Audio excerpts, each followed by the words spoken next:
Olá, meu nome é Marcos Batista, sou presidente da ARES. Vocês estão assistindo ao Pernambuco Avança, a iniciativa da Anshan Brasil, que visa debater a reinvenção dos principais setores econômicos no estado de Pernambuco. Sejam todos bem-vindos ao painel com o tema Inovação na Construção Civil e as Cidades do Futuro.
Uma revolução acontece quando as pessoas percebem que podem mudar o futuro.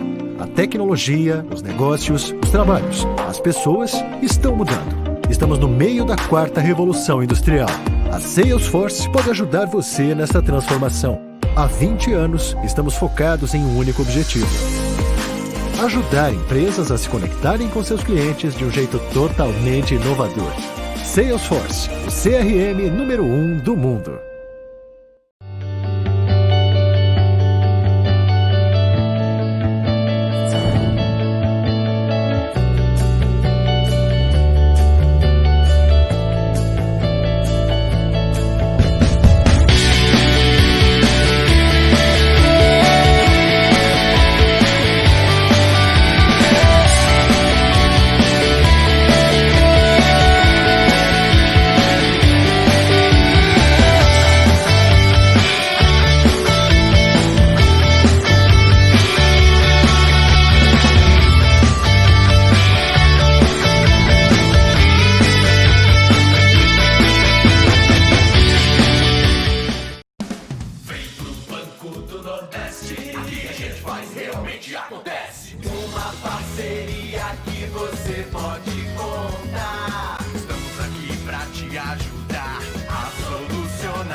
Acelerar para desenvolver. Banco do Nordeste.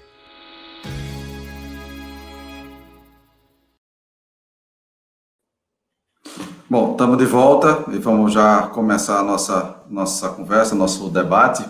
E eu vou começar aí trazendo um a um nossos convidados, nossos companheiros aí de painel, começando aí por Diego Vilar, CEO da Moura do B. Eu queria agradecer a Marcos, a Anshan, pelo convite. Ficamos bem felizes de poder participar e tentar contribuir com esse debate de hoje. Ok, Diego, desculpa. Tiago Lucas, diretor financeiro da construtora Vertical. Bom dia, Diego. Bom dia, Marcos. Queria agradecer o convite da Anshan para participar desse quarto Avança. Queria cumprimentar meus companheiros desse painel, tanto você como o Diego e o Ítalo, e dizer que é uma honra para a gente da construtora Vertical poder participar desse debate.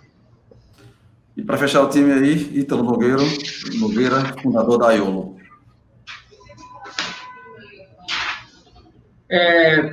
Prazer, Marcos, Diego, Thiago, um agradecimento especial ao Anshan. Eu fui um dos protagonistas aí na criação do Avança, então muito feliz de estar aqui debatendo um tema tão importante para o futuro do setor da construção e da nossa cidade. Prazer, obrigado, Marcos. Legal, sejam todos bem-vindos. Eu vou começar com uma pergunta que é para todos, né? A gente pode começar as respostas pela ordem de entrada aí, primeiro o Diego, depois o Thiago, depois o Ítalo, que é uma pergunta bem óbvia, vamos chamar assim, mas importante de ser respondida por vocês. Como é que vocês estão sentindo a retomada do setor da construção civil aqui no estado de Pernambuco? Começando aí por Diego. Marcos, a Moura do B ela atua no segmento de construção civil, especificamente em empreendimentos residenciais e empresariais, é incorporação imobiliária, né? Então, a gente tem no país uma situação que não teria como não ter retomada. Você tem um déficit habitacional muito grande. Se você pega o Nordeste como um todo, a cada ano, a soma nas principais capitais dão mais de 100 mil unidades residenciais necessárias para suprir a demanda, né? Fora aquele déficit que já existe. Além disso, você tem 4, 5 anos de um represamento muito grande do mercado imobiliário como um todo, né? A gente teve uma elevação de taxa de juros muito alta, um desemprego que atingiu fortemente a nossa economia. Então, você acabou represando mais ainda o desejo ou a necessidade de aquisição de produto imobiliário. E aí se soma o momento que nós vivemos, né? Nós temos hoje a menor taxa de juros que nós podemos vivenciar no mercado imobiliário. Então, a soma desses fatores, né, que é alta demanda, baixo lançamento dos últimos anos, taxa de juros bem assertiva, bem efetiva para o mercado, vem fomentando de forma muito positiva, né? Então, a gente teve um 2019 de uma quantidade de vendas bem expressiva, na sequência a gente veio com a abertura de capital. Obviamente que com o meio da pandemia as vendas caíram bastante, mas desde junho que a gente vem performando mês a mês valores de vendas anteriores ao período de pandemia.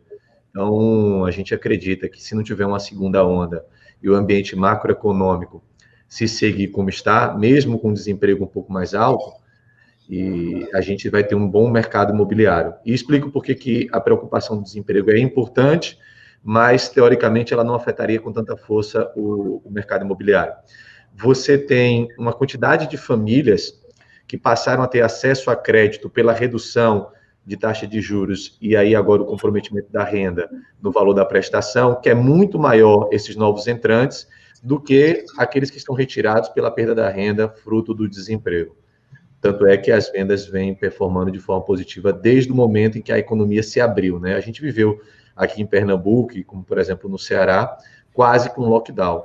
Então, na hora que começou a ter mais liberdade de movimentação, as vendas de imóveis voltaram ao patamar anterior. Então, a gente está otimista com esse novo momento que a gente está vivendo. Ok, Diego, vamos lá para a visão aí de Thiago Lucas sobre essa retomada. Eu corroboro muito com as palavras de Diego, porque a gente já tem aí no segundo semestre de 2019, a gente já percebeu uma retomada na atividade. A gente já, diferente um pouco do setor de habitação, a gente tem a prestação de serviço lá com a construtora vertical, e a gente já percebeu um maior volume no fim de 2019 de trabalho de orçamento, de sondagens para novos projetos. Já em 2020, a gente já conseguiu materializar uma grande conquista para a gente, que foi a obra do Moinho Recife, que é uma obra que vai mudar o vetor, vai mudar o desenvolvimento do Recife Antigo. Então, nessa linha mais macroeconômica, eu diria o seguinte: a gente, na construção civil, a gente leva muito em consideração a tríade, que é a renda, a confiança e o crédito. No que é crédito, hoje a gente tem uma Selic batendo a 2% desde agosto, é um recorde histórico, a baixa histórica desse referencial. Para você ter uma ideia, 2015 a gente tinha uma Selic de 14%, 14,15% nesse mesmo mês de agosto. Então, você tem um crédito muito favorável. E, por exemplo, nessa semana que saiu a sondagem da indústria, a gente já percebe que o índice de confiança, que atingiu uma baixa de 34% no auge da pandemia, hoje já está em 54 pontos percentuais, ou seja, isso é um valor acima da média histórica, que é 53,5%, e já é um indicador de que a confiança está subindo. Então, a gente tem crédito, confiança, e se Deus quiser, com a retomada forte da economia, com esses apoios, tudo, a gente vai ter a renda para completar esse tripé e sim ter crescimento sustentável, né, por mais um ciclo aí, a gente espera. É importante essa questão da sustentabilidade no crescimento mesmo, Thiago. Exatamente. E aí, Ítalo, você me diz, o que você não me diz? Eu acho que o Diego e o Thiago cobriram bem aí a questão, né, dos pontos principais macroeconômicos. Eu queria só fazer um recorte e sinalizar de maneira muito positiva aí para quem está participando, para quem está assistindo esse nosso debate, que realmente em lugares, né, onde as taxas de juros chegaram no patamar que o Brasil chegou agora, a gente passa a ter muitas oportunidades no setor da construção civil. Óbvio, durante a pandemia, muitas pequenas e médias empresas, principalmente aquelas de prestação de serviço, tiveram uma dificuldade muito grande. As que estavam mais preparadas, que estavam ali, que sentaram no caixa de maneira mais cuidadosa, logo no início conseguiram passar, e a visão da gente é que realmente a gente tem uma retomada. O Brasil não é fácil para quem empreende, todos nós sabemos disso, então a grande sinalização, aí o mercado está aquecendo, se o macro continuar de uma maneira positiva e a gente tiver esse crescimento em V como está sendo esperado, a gente vai ter aí realmente um retorno e uma atração muito grande no nosso setor. Então, que todos, inclusive investidores, fiquem muito atentos, porque surgirão grandes oportunidades nas nossas e, obviamente, em várias empresas do setor de construção civil nacional. Legal, bom, legal, importante ver que os três aí estão otimistas, né? Claro, com as preocupações que a gente tem que ter dado o momento aí, mas a gente vê um viés de otimismo aí na resposta de todo mundo. Eu queria fazer uma pergunta agora para Diego, sobre se você acha, Diego, que vai haver alguma modificação no modo de consumir, né, de consumir o produto imobiliário. Se vai haver valorização ou desvalorização de certas áreas, dadas as eventuais restrições de mobilidade, né? Você tem, hoje em dia, não sei até quando isso vai, mas alguma restrição de capacidade no transporte coletivo, as pessoas talvez tendam a usar mais Uber, por ser transportes que carregam menos pessoas. Será que o centro, né, vai finalmente despontar como uma área de moradia, né, como sempre é muito falado, uso misto, né, para poder equilibrar aí o comércio e a residência em lugares específicos, para que as pessoas não precisem circular tanto, enfim, se os empresariais, né, a gente fala muito que os empresariais tendem talvez a cair a demanda pela diminuição do espaço, dado o trabalho virtual também. Então, queria te ouvir sobre essa visão, sobre esse futuro, né, o que nos espera aí depois da pandemia em termos de mercado e de formato dos produtos. Perfeito. Marcos, eu tenho uma visão um pouco menos, digamos assim, acelerada com relação à inovação na forma como as pessoas vivem nas cidades. Se você olhar o mercado imobiliário, ele é de ciclo longo. Eu costumo dizer aqui dentro da empresa que a gente desenvolve um produto no Brasil, comercializa em outro, constrói mais um e entrega em outro. Isso devido à grande mudança de cenários político-econômico que nós vivemos aqui. Mas uma coisa que é muito conservador, e a história mostra isso, não é só no Brasil, é no mundo como um todo, que as pessoas moram de forma muito conservadora. O imóvel é tratado como um ativo conservador pelas famílias e pelos investidores. Então, quando você olha assim, os últimos 100 anos, o comportamento do mercado imobiliário, ele não é tão diferente do que é hoje, né? Se você olhar Recife especificamente, a Avenida Boa Viagem já é há algumas décadas o endereço mais nobre da cidade. Quando você olhar em 100 anos, com certeza não acontece isso, e isso é bem latente em diversas cidades, esse movimento. A migração e a valorização de certas regiões segue um fluxo contínuo, mais lento a cada ano. Então, não é uma pandemia que faz uma modificação significativa no ciclo de desenvolvimento e desejo do produto. Isso é a mudança de hábito ao longo do tempo. O que motivou, nos últimos 100 anos, uma grande modificação do produto imobiliário foi a inserção do carro no convívio em sociedade. Ele permitiu que as pessoas conseguissem morar um pouco mais distante do seu trabalho, escola, enfim, das suas atividades diárias, por conta da velocidade de locomoção. E a isso também se atribui, obviamente, aos meios de transporte públicos, como metrô, ônibus e os mais modernos que nós temos hoje, VLT, enfim, esse tipo de transporte. Ao mesmo tempo, também, por incrível que pareça, o que permitiu uma grande verticalização das cidades foi o advento dos elevadores. Tá? Lá no final do século XIX, início do século XX, a gente teve a introdução desse tipo de equipamento que também mudou a geografia, digamos assim, da urbanização como a cidade é conhecida atualmente. O que a gente vê com com essa pandemia que a gente vem vivendo é a aceleração daquilo que já estava em implantação ou que já era de um futuro muito próximo, e a gente acelera por N motivos. Esse tipo de reunião que a gente está tendo, ela já tinha ferramenta para isso, mas a gente preferia fazer as reuniões presencialmente, né? Eu me lembro que eu ia para São Paulo toda semana praticamente. Hoje eu consigo fazer minha agenda funcionar muito bem por um recurso como uma ferramenta como essa. O mesmo se dará para a forma de comercializar um produto imobiliário, né? Aqueles grandes estandes, o corpo a corpo. Você consegue transformar o seu site numa grande loja virtual e criar uma forma de comercialização que é chamado digital, mas nada mais é do que uma experiência virtualizada daquilo que hoje acontece no ambiente offline. Não é igual, é diferente, mas que tende a atender todos os anseios de quem quer adquirir um produto imobiliário. No que a gente pode discutir especificamente do produto, e eu digo que acelera a pandemia, por exemplo, quem mora em prédio sabe que começou a ser um problema de armazenamento do e-commerce, né? As pessoas pedem em grandes plataformas como Magazine Luiza, as lojas americanas, Mercado Livre, e aí chegava a sua mercadoria, quem tem lá uma portaria pequena não estava conseguindo bem administrar o recebimento disso. E agora, com o recebimento também de alimentos, né, iFood, Rappi, o ideal é que tivesse um local de armazenamento desses materiais e alimentos que são recebidos, que são desenvolvidos nos prédios. Então, a pandemia acelerou esse tipo de espaços e de uso. O recebimento das pessoas também dentro de casa, evitando saída, a tendência de ter varandas gourmets e cozinhas integradas às salas já vinha acontecendo.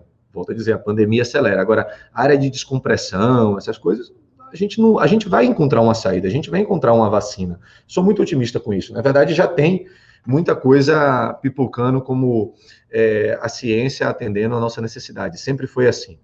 Agora, com relação à valorização de determinadas áreas, por incrível que pareça, o empreendedor no mercado imobiliário, ele sempre tende a querer áreas mais baratas para que ele possa ser o vetor de valorização, né? Você comprar hectare e vender metro quadrado. Esse é o grande negócio do real estate, né? O incorporador que lança um produto numa área já extremamente valorizada, ele deixa muito dinheiro na mesa porque ele já comprou um terreno caro. O ideal é que ele pudesse desenvolver. E o desenvolvimento, ele vem com políticas públicas.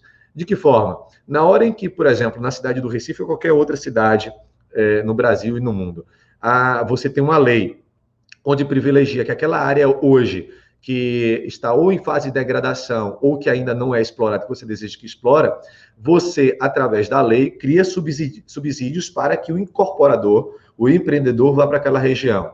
Seja através do coeficiente de construção, seja através de equipamentos públicos, que seja algo que crie um vetor para que o incorporador possa ter segurança jurídica e comercial de que ali investindo vai acontecer. E na prática não é o que a gente vê normalmente no Brasil, né? A gente vê o incorporador tentando lutar contra essas barreiras que são criadas, investindo, e aí por N motivos vem alguma coisa além daquilo que tinha sido exigido que acaba inviabilizando certos projetos.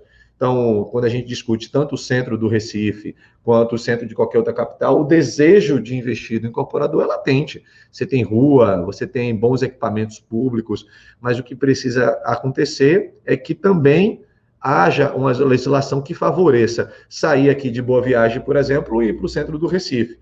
Não pode hoje inviabilizar uma construção de um produto que hoje aqui é facilmente feito. E aí acaba gerando uma maior locomoção, acaba impedindo a verticalização. Eu, por exemplo, sou extremamente favorável à verticalização. Você diminui a quantidade de necessidade de deslocamentos horizontais. Você vê grandes cidades que são muito verticalizadas, a locomoção acontece mais a pé porque você tem muita coisa concentrada em pequenos quilômetros quadrados. Isso também economiza o investimento público de manutenção das ruas, das calçadas, da infraestrutura de água, esgoto, iluminação pública. É mais simples de você administrar. Por outro lado, tem a questão do trânsito, mas que com o investimento em transporte público facilitaria bastante. Então, eu acho que a pandemia vem acelerar o ambiente virtual no que tange a reuniões, discussão de projetos, até a própria venda e a experiência. Nós, na Moura do Bem, estamos mudando e migrando o nosso site para uma grande loja virtual. bem diferente a forma de apresentar. Esse ano ainda vai estar no ar. E, ao mesmo tempo, acelera algumas coisas que já estavam caminhando para existir. Eu acabei de dar o exemplo dos ambientes de armazenamento e recebimento do e-commerce, né? Sem precisar transitar por área comum dos prédios. A questão de Uber, isso tudo eu acredito que vai funcionar. A pandemia não vai afastar o uso do transporte público, veio para ficar, é muito simples, né? Bem prático. Você vê que está convivendo, inclusive, bem com o táxi, não matou ele, os taxistas tiveram que se reinventar na forma de operar, mas os prédios também se adaptaram para poder ter esses veículos externos que vão buscar os moradores, né? Não ficar parando na rua, atrapalhando o trânsito. Mas também com relação à pandemia mudar significativamente o produto, eu sou um pouco mais pessimista com isso. Eu acredito que quando olha 10 anos à frente, 5 anos à frente, a gente pouco vai lembrar que isso aconteceu de forma impactante na forma como a gente convive. Logo, logo a gente supera isso e a forma de conviver volta ao normal. Ok, Diego. Acho que você abrangeu quase tudo aí, tudo da pergunta com vários itens. Você tocou num ponto aí que é importante, que merece um debate à parte, que é a questão do adensamento. De fato, é um tema muito importante para ser debatido. Eu queria agora passar para Tiago, te perguntar, Tiago, sobre quanto o investimento de vocês aí na tua construtora é direcionado para novas tecnologias ou incentivo à inovação.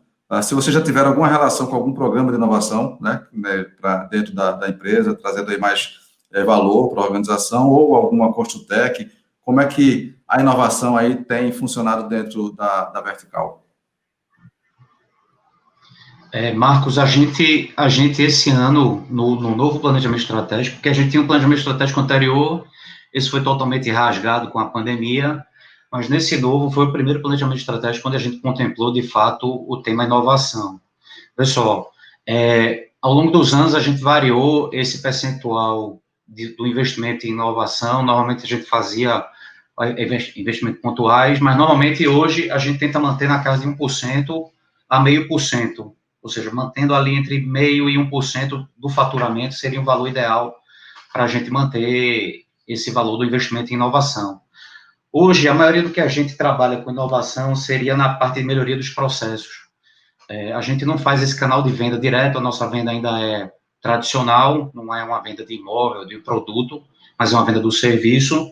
Então, hoje a gente trabalha muito nessa melhoria de processos. A gente conseguiu, ao longo dos anos, e principalmente desse ano agora, entregar alguns produtos interessantes. A gente entregou 2 obras com um produto chamado Facilitar, que ele ajuda no gerenciamento do pós-obra, de uma Construtec. A gente trabalha também com o pessoal do Cienge, que hoje é uma plataforma para os serviços de engenharia, e a gente fez o primeiro BI para esse produto aqui em Recife, e tem, dentre outros, no passado a gente já trabalhou com algumas outras.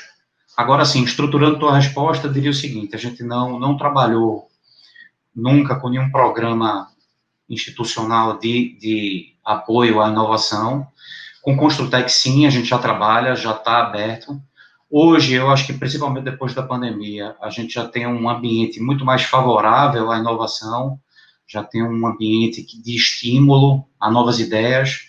O pessoal hoje entende que inovação não é uma disrupção, às vezes inovação são ações simples, mas que trazem um ganho enorme no que é economia, no que é processo, e a gente já consegue materializar isso, tá certo? Então, hoje, o que eu posso citar para você, que a gente já trabalhou com algumas Construtec, sim, e estamos muito mais atentos para trabalhar com próximas aí, com as que houverem, que aparecerem para a gente. Vamos fazer uma pergunta agora para Ítalo. Falando também aí, Ítalo, ainda seguindo a linha da inovação, novas tecnologias, não só na construção civil, mas no mundo como um todo. E o Yuval Harari, né, um autor conhecido de todos, um autor de Sapiens, fez um artigo em 2019 dizendo que até 2050 haveria uma geração de inúteis, né? Porque, de certa forma, a inteligência artificial iria substituir uma série de ocupações que hoje são importantes e empregam muita gente. E a construção civil, especificamente, se orgulha muito de ser um empregador, com razão, porque né, emprega muita gente, recolhe muito muito tributo, mas a tendência é que, de fato, o emprego vá sumindo nesse setor.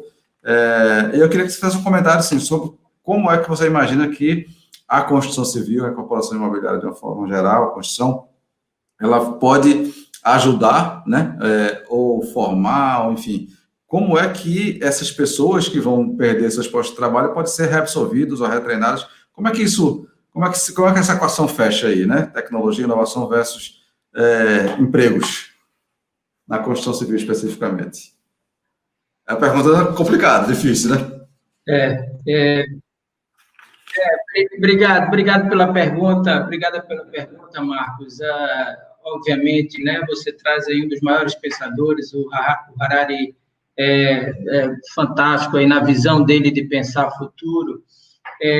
Agora, eu apontaria para aqueles que não sabem, inclusive, eu presido a CESPRO, né, a nível nacional, que é a maior entidade de tecnologia e inovação do Brasil. Na verdade, tem 44 anos, na verdade, tem a mesma idade do Harari, né, desenvolvendo o setor de tecnologia e trabalhando pela inovação do país.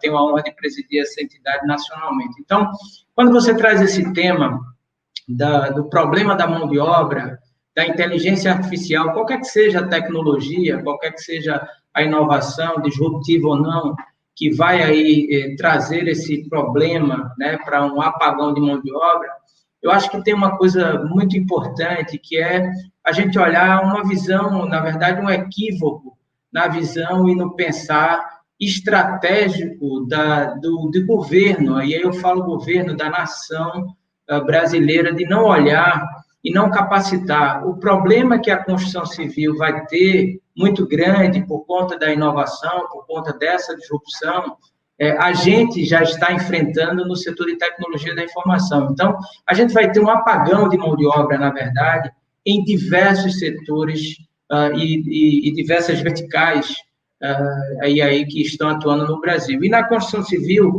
obviamente, é inconcebível, né, quando a gente olha algumas estruturas ainda subindo um balde de cimento para uma laje, enquanto a gente tem aí coisas tão inovadoras e que a gente poderia estar usando aquele talento ou capacitando aquele talento de uma forma diferente. Então, sabemos aí da dificuldade, sabemos que, inclusive, como estratégia, aqueles que já tiveram, inclusive, a chance de visitar, de participar, de fazer alguma imersão, de estudar, fazer um curso fora em algum dos ecossistemas de inovação que são realmente exemplos.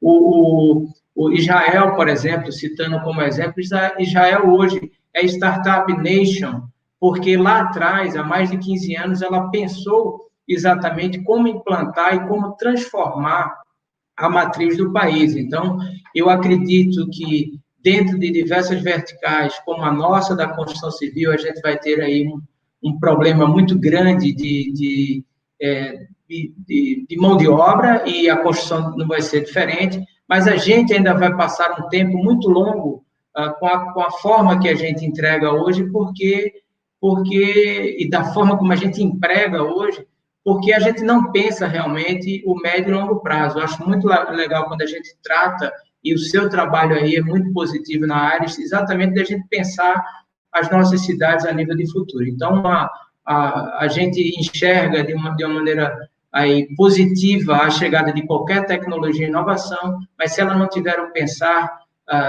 para a educação, eu acho que um país que não cuida da sua educação, do treinamento e da capacitação do seu povo, ele não tem um futuro muito próspero. Então, eu acho que é a minha visão com relação a essa provocação sua, com relação à visão do Harari.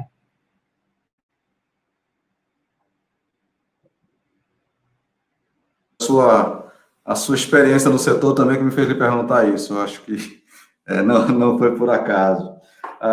Eu queria fazer agora, você falou em provocação, mais uma provocação para Diego, agora, em relação a uma questão que está, inclusive, no Recife 500 anos, como o desejo de cidade. Eu sei que esse é um tema muito polêmico, mas está colocado ali, né, no planejamento que, no futuro, em 2037, quando o Recife fizer 500 anos, é desejo que a cidade tenha menos muros entre o público e o privado, e assim, essas novas formas de pensar, né, isso é inovação, né, inovação não é só não está só ligada à tecnologia, está ligada a novas formas de viver, enfim, de usufruir da cidade.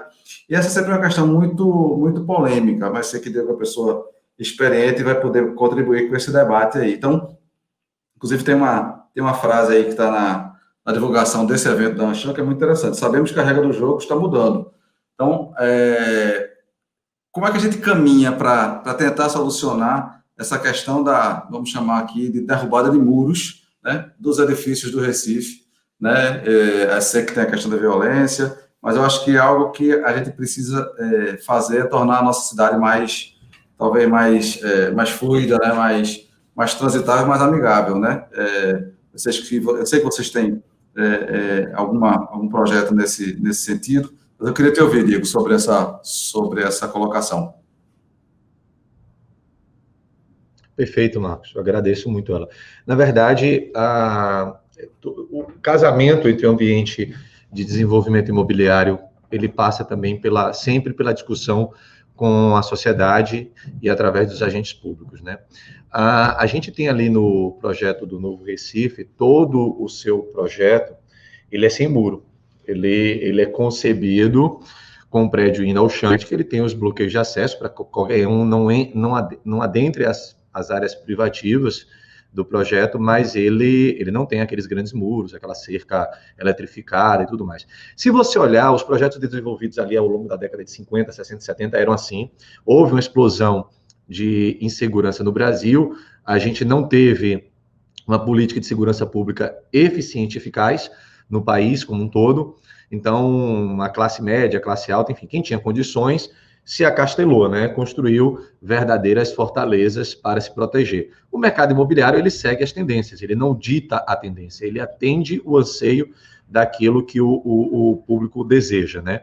E aí ele vai lá e faz. Não faz sentido o incorporador desejar fazer um prédio dessa forma, ele não é nem bonito, ele não é nem mais barato, nem mais prático. Então, você vem com um projeto onde hoje você consegue ter tecnologia, onde mostra que as barreiras transparentes, as barreiras que não são através de muros, elas trazem mais segurança. Você consegue colocar tecnologia de câmera de reconhecimento facial, controle de acesso, enfim, portarias distantes, em que você não demanda e nem tem necessidade daquela estrutura aquartelada que a gente vê. Então, é muito parecido com o que você vê nos grandes empresariais. Você tem uma recepção com controle de acesso e nem por isso ali é mais inseguro do que um prédio residencial. Não é porque você tem um portão de grade de ferro que é mais inseguro de uma invasão ou de um bandido adentrar. Ele vai lhe abordar antes de entrar no prédio, caso assim ele o deseje. Então, os projetos mais abertos, mais fluidos, mais conversando com a cidade, se mostram mais seguros. Então, a gente resolveu, a partir de um determinado momento, fazer projetos dessa forma.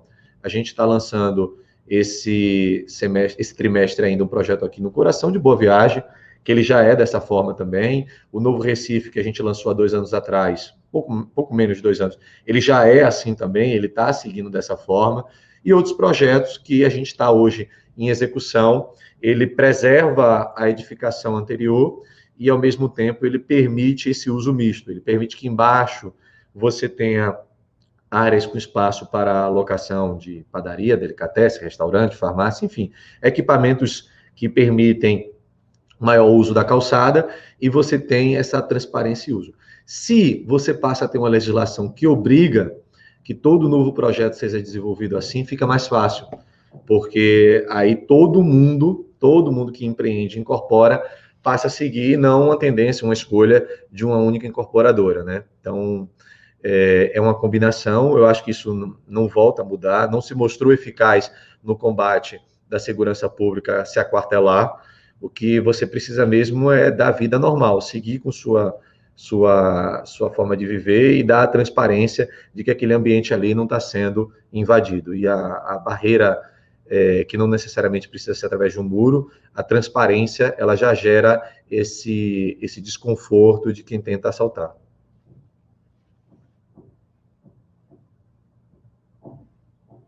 Marcos?